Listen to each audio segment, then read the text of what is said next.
Hi, this is the video presentation of Ira Goldstein's impact of the U.S. Census data on CRA examinations. For most of the video, I will be using PolicyMap. PolicyMap is an online data mapping tool from the Reinvestment Fund that grew out of our underwriting department's need for data and out of our policy research division's need for a project delivery system.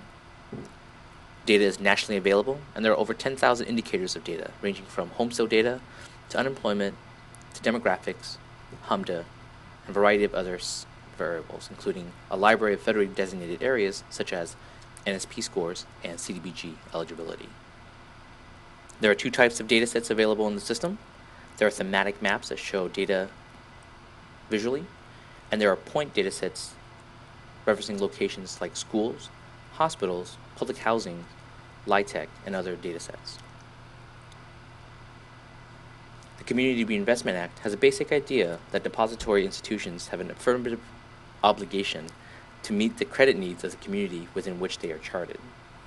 That generally means that all parts of the communities must be served with particular attention to the lower and moderate income areas.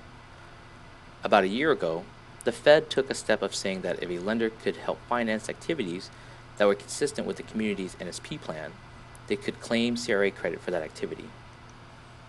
And so Ira Goldstein developed an example that helps think about CRA in the context of NSP. The Neighborhood Stabilization Program, or NSP, is a federal program administered by HUD that came first out of the George W. Bush era stimulus plan, part of the Housing and Economic Recovery Act in 2008, and again in the Obama era with the American Recovery and Reinvestment Act in 2009. And then there was a third round. In Ira Goldstein's PowerPoint presentation, you're able to see static maps of the data presented in the example. In this video, we wanted to show you that data live on PolicyMap's interactive map. On PolicyMap, we can first zoom to Sacramento and then add the county boundary as a reference.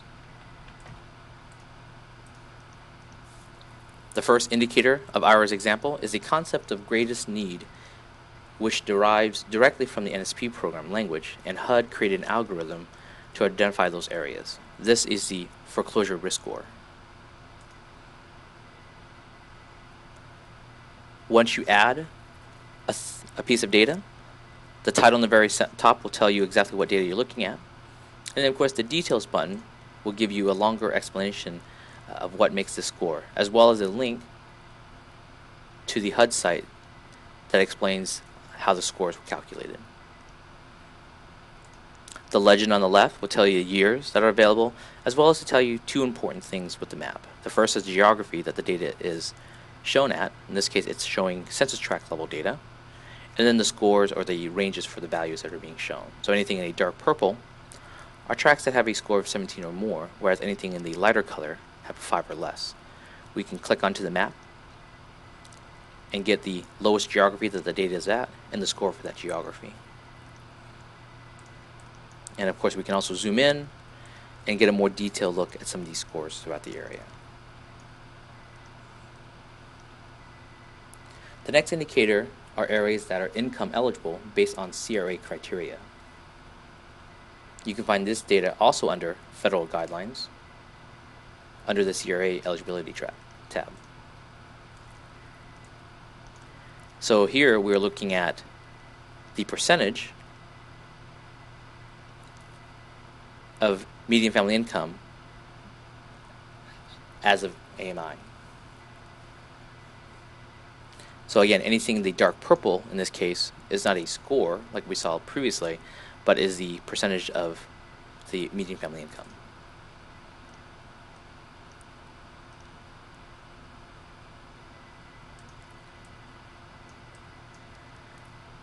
Now we can identify areas with home sales that have not totally fallen apart, as evident by relatively stable home prices. Ira's notion is that this is a program that works for propping up or giving boost to an area, not a hard restart where the area really crashed. So for this, we will use home sale data under real estate analysis And instead of looking at the individual years, we can look at the change between years. So now we're looking at the percent change of median home sale price between 2009 and 2010. And then we can even make very specific cut points to these ranges. So in here we can say a decrease of 25%, a decrease of 15%, a decrease of 5%, a decrease of 5% again, and an increase of 5%. So now what you'll see on the map is anything in the dark purple are census tracts that had an increase of median home sale price of 5% or more. And anything in the orange color is a decrease. And depending on the color of the orange, is the higher the concentration or higher the decrease. So in this case, we can look at Orangevale up here and see that this particular tract had a decrease of home sale value of almost 30%, whereas its neighboring tract had an increase of 11.5% almost, or more. So now that we have 3 indicators to better understand the neighborhood, we can take these and use the PolicyMap analytics tool to find locations that meet the criteria and then learn more about that particular area.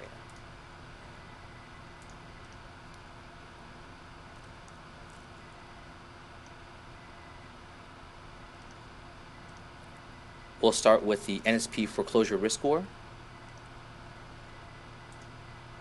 under federal guidelines again.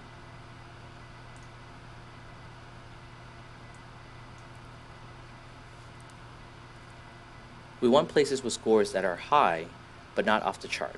Again, this is a way of thinking about the connection between the program and available resources and the nature and magnitude of the problem. These areas that have trouble are likely eligible but not bottomed out. When we first load the data, it will show all the scores, so we can then slide the pointer to our desired score or enter our scores ourselves. You will now see in the map tracts that have a score of 14 to 17 are in purple. We can click onto any tract to learn more of that particular tract, as well as click on tracts that did not meet our criteria and see the scores and the reason why it did not meet it. Next, we will pick areas that are in the range of income which CRA activity will frequently target. We're looking for low-income areas, but not the absolute lowest and certainly not the highest. It is this middle, coupled with the level of need of the NSP score, that form the basis of understanding where we begin to think about targeting resources. So in here, again, we can choose federal guidelines, CRA eligibility, and enter in the ranges that we're looking to identify. In this case, 80% to 150% allows us to find that middle range.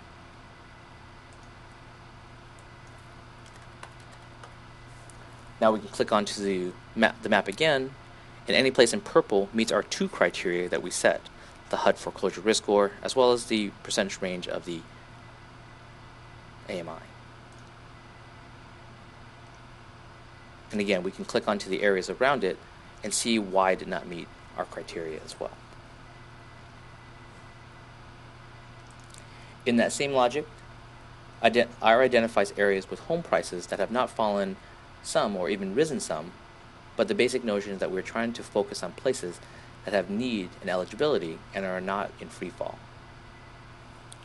So we will again use tons of data from real estate analysis, select the change between years, and then set our parameters that we want to show. So a decrease of 15%, but we can cap it off at an increase of 15% itself. And then our last point is to show areas that are near good schools and also have access to public transportation. This is available down at the point level data, so we can show schools that are ranked 9 and 10, as well as show public transit rail lines on top of the map. And what we'll find is these particular tracts meet our data criteria, have schools located in their area and are relatively close to a transit rail line.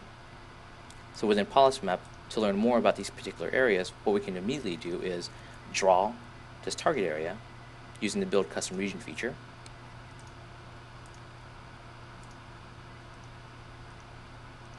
We'll assemble by the tracks. And we'll click on the tracks, and when we're done, we will click Save this to generate this area.